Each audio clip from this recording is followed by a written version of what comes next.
Terima kasih Anda masih bersama kami. Bagi Anda yang baru saja bergabung, kami hadirkan kembali 3 berita utama hari ini. Waspada, komplotan begal beraksi di Jalan Bangau, Kecamatan Ilir Timur 3, Kota Palembang. Sidang lanjutan kasus kekerasan dalam rumah tangga dengan terdakwa anggota polisi berlangsung memanas di Pengadilan Negeri Palembang.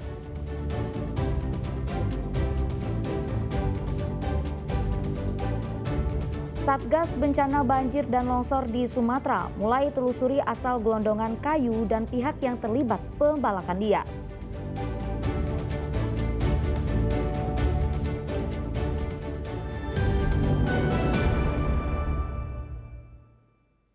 Ya, bagi yang masih suka membandel, merokok dan menggunakan ponsel saat berkendara, kini polisi akan menindak tegas. Pengendara akan diberikan sanksi tilang dengan pidana kurungan selama 3 bulan atau denda maksimal Rp700.000. Merokok dan menggunakan ponsel saat berkendara dapat membahayakan diri sendiri maupun pengendara lain. Seperti pengendara motor yang satu ini, sudah membawa anak kecil, tak memakai helm, merokok pula. Padahal aturan dilarang merokok sudah sering digaungkan dan tercantum pada Undang-Undang Nomor 22 Tahun 2009 tentang lalu lintas dan angkutan jalan. Namun sayangnya aturan ini seakan diabaikan oleh para pengendara. Di Kota Palembang sendiri, kasus pelanggaran merokok dan menggunakan ponsel saat berkendara cukup tinggi. Karena tak jera, kini polisi akan menindak tegas. Sanksinya berupa tilang dengan pidana kurungan selama 3 bulan atau denda maksimal Rp700.000. Ini banyak sekali, tidak di Palembang saja, mungkin seluruh wilayah terkait dengan etika dalam berkendara. Kita temui beberapa pengendara seperti roda 2 maupun roda 4 pada saat mereka berkendara merokok di kendaraan sehingga sangat mengganggu bagi pengendara lain maupun penumpang, apalagi ada anak-anak. Dalam upaya konsentrasi tersebut tidak rokok saja, salah satunya penggunaan handphone dan juga mungkin kegiatan lain yang menyebabkan berkurangnya konsentrasi pada saat berkendara. Warga diimbau untuk selalu menaati peraturan saat berkendara, khususnya tidak merokok dan menggunakan ponsel. Polisi juga memastikan akan terus melakukan upaya edukatif dan persuasif kepada para pengendara. Dedi Irwansyah melaporkan dari Kota Palembang. Ya, selain fokus pada evakuasi dan penyaluran bantuan untuk korban bencana banjir dan longsor di Sumatera, pemerintah membentuk Satgas Penertiban Kawasan Hutan.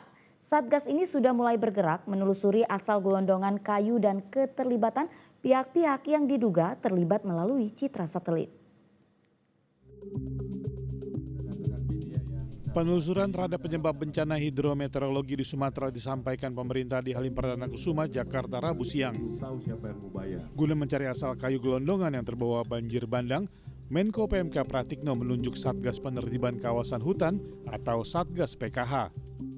Jadi penyebab bencana ini menjadi perhatian juga, dan selain faktor cuaca yang ekstrim tentunya, ada faktor kerusakan lingkungan yang memperparah bencana. Saat ini Satgas Penertiban Kawasan Hutan sudah turun tangan menelusuri dugaan gelondongan kayu yang banyak terbawa arus banjir.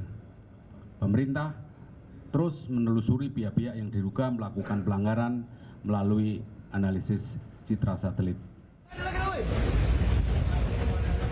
Isu pembalakan liar mengemuka menyusul video yang beredar memperlihatkan gelondongan kayu dengan potongan presisi banyak terbawa banjir bandang. Meski cuaca saat kejadian memang ekstrim, namun publik melihat deforestasi yang begitu masif turut berperan memicu kerusakan yang lebih parah. Menanggapi hal ini, Menteri Lingkungan Hidup dalam waktu dekat akan memanggil sejumlah perusahaan yang diindikasikan terlibat. Meski sebagian besar perusahaan telah mengantongi izin, pihaknya tidak segan memberikan sanksi administrasi hingga pidana jika terbukti melanggar. Dugaan memperparah bencana ini, jadi terkait liar dan tidak liar kami tidak melihat itu. Silakan izinnya ada, tetapi kalau menimbulkan kerusakan lingkungan itu urusan Menteri Lingkungan Hidup. Ya. Ada berapa perusahaan, Pak? Ini akan terus berkembang. Saat ini baru terdata 7 dari 8. 8-nya sebenarnya belum aktif tapi kami akan dalami lagi. Gelondongan-gelondongan kayu besar yang kini terparkir bukan pada tempatnya tentu tidak akan tumbang sendiri secara bersamaan. Potongan secara presisi pada gelondongan pun tentu tidak disebabkan hujan ataupun arus air ekstrim apapun, bukan? Maka publik kini menunggu kerja tim Satgas PKH untuk menemukan jawaban. Tim Liputan 6 SCTV melaporkan. Ya, Polda Sumatera Selatan mengirim bantuan logistik untuk korban bencana banjir di Sumatera Utara. Bantuan tersebut akan dikirim melalui jalur darat bersama dengan tim kesehatan. Polda Sumatera Selatan mengirim 5 unit truk yang berisi bantuan logistik untuk korban bencana banjir di Sumatera Utara, khususnya Kabupaten Tapanuli Selatan. Bantuan tersebut seberat 25 ton yang berisi sembako, perlengkapan bayi, terpal berbagai ukuran, tali, selimut, sarung, dan lampu panel surya. Kapolda Sumatera Selatan menyatakan bantuan dikirim bersamaan dengan tim rescue, kesehatan, dan trauma healing dari Bidokes dan Brimob Polda Sumatera Selatan untuk menangani korban banjir. Tadi bersama rekan-rekan kita saksikan pengiriman 25 ton bantuan kemanusiaan. Di samping bantuan dalam bentuk bahan makanan natura, ya baik yang siap saji maupun yang perlu dilakukan proses seperti beras, gula, minyak goreng, juga kita mengirim bantuan-bantuan dalam bentuk kebutuhan sehari-hari, pakaian, popok, kemudian pampers untuk orang dewasa. Diharapkan bantuan logistik dapat membantu meringankan para korban yang terdampak bencana banjir di Tapanuli Selatan. Muhammad Ardi melaporkan dari Kota Palembang. Ya, sementara aparatur sipil negara Polda Sumatera Selatan juga menggelar doa bersama untuk korban bencana banjir di wilayah Aceh, Sumatera Utara, dan Sumatera Barat. Doa bersama ini sebagai bentuk dukungan moral kepada masyarakat yang terdampak banjir bandang.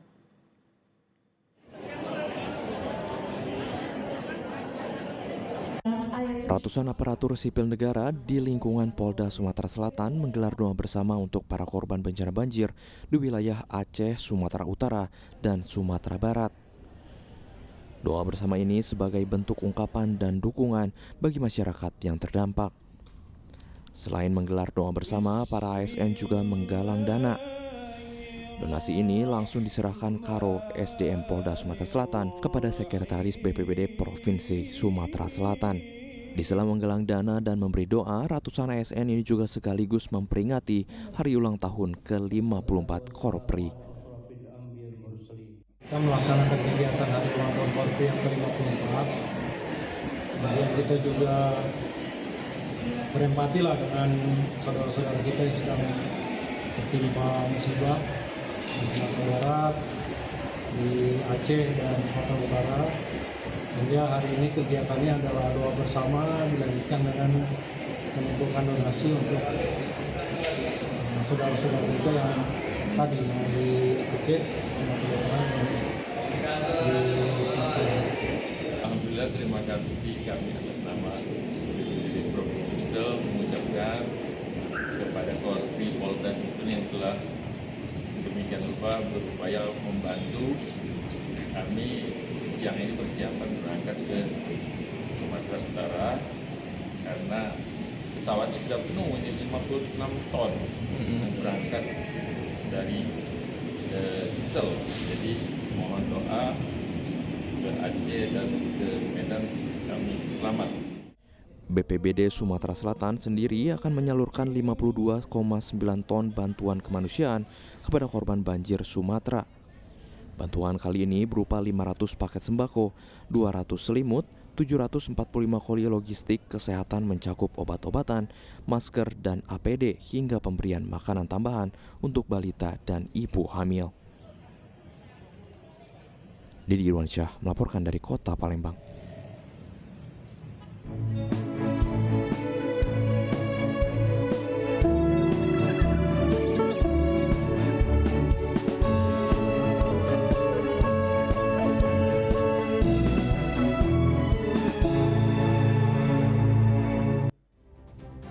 Ya, laporan tersebut mengakhiri berita Sumatera Selatan hari ini. Jangan lupa pastikan Anda subscribe channel YouTube Liputan 6 SCTV Daerah. Saya Auriga Agustina berterima kasih atas perhatian dan kebersamaan Anda. Selamat beraktivitas dan sampai jumpa.